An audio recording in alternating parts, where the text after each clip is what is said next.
Vargas with the F&P Vargas Real Estate Team, and today I'm going to give you tips on investment in property for single family homes.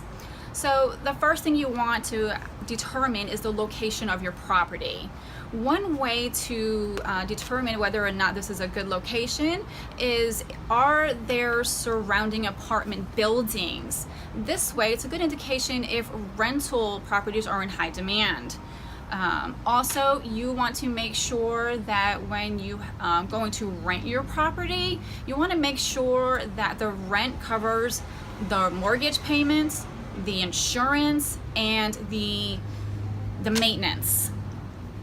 If you're purchasing a property that already has a tenant inside, you may want to speak with the landlord and ask to see their background check, their credit checks, and you want to make sure that if you're not purchasing a property that does not have a tenant, that you have a written lease detailed about what you want in place, what the tenant is responsible for, as such as how much the rent is, when it's due, are there any fees, late fees, if there's any pets allowed, any pet fees, any cleaning that the tenant needs to do, etc. You may want to screen your tenants very thoroughly. You can do your own background checks, your own credit checks, that's up to you. But if you don't want to do any of that work, you can hire a property management company, but just expect to pay at least 10% to the company to handle everything for you. Also, another good thing you want to know is the rental regulations in that municipality, in case you ever want to know how much you can increase the rent in the future on that property.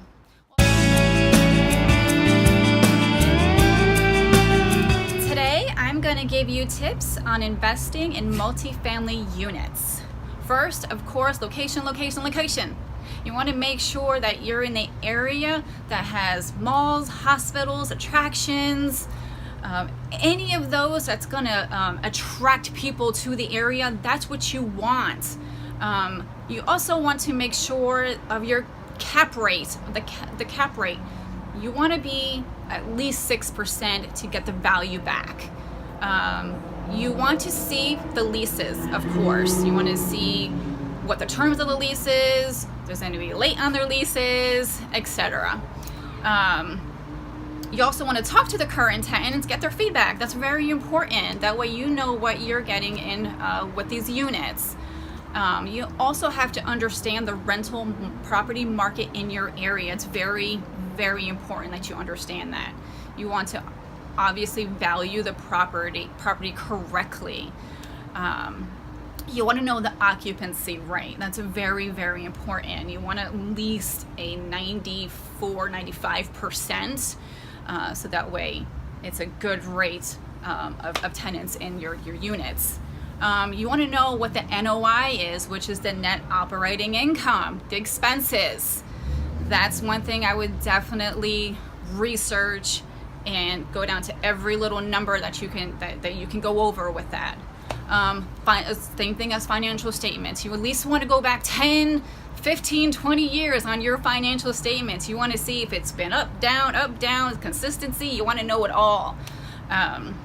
So those are my tips on investing in multifamily units.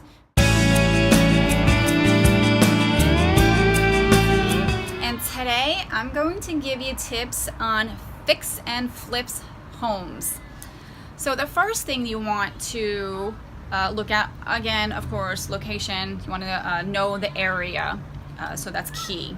Second thing I would focus on when you find your purchase is you want to focus on if the house is needing what type of repairs. I would go for mainly houses that need cosmetic improvements, something with new paint, new carpeting, maybe refinishing the hardwood floors, updating some trim, maybe, you know, getting new kitchen appliances. The one thing you don't want to do is purchase a home that needs a new roof, if the electrical system is outdated, and of course if there's something wrong with the foundation. You're just going to pour your money into that and you're not going to get your return back. That's what you don't want. Obviously you're going to want the inspection, and that will tell basically, you know, how the shape of the house is. You don't want this property to stay on the market too long. You want to make sure that your fix and flip is a quick fix and flip. Time is money, and if you plan on any fixes, whether like partial or even a complete fix on the house, you want to be able to get that house back on the market ASAP. You don't want it prolonging. So with that, you want to make sure you have a great rehab team on your side, somebody who's reputable. You want a great inspector. So I would suggest interviewing multiple inspectors and multiple contractors. Let them tell you what the costs are going to be, what the timeline's going to be. Make sure that they have the supply, because you don't want it to extend the length of having to fix any extra problems that they might arise. They'll be able to tell you. Also, you want to estimate the cost of your flip, and you want to include utility, property taxes, insurance, any interest, especially with the loan. The longer it stays off the market, the longer you're going to pay that interest. Obviously, you want to price your home correctly in that neighborhood. You kind of want to tailor it to what's around in that area, what the buyers are looking for.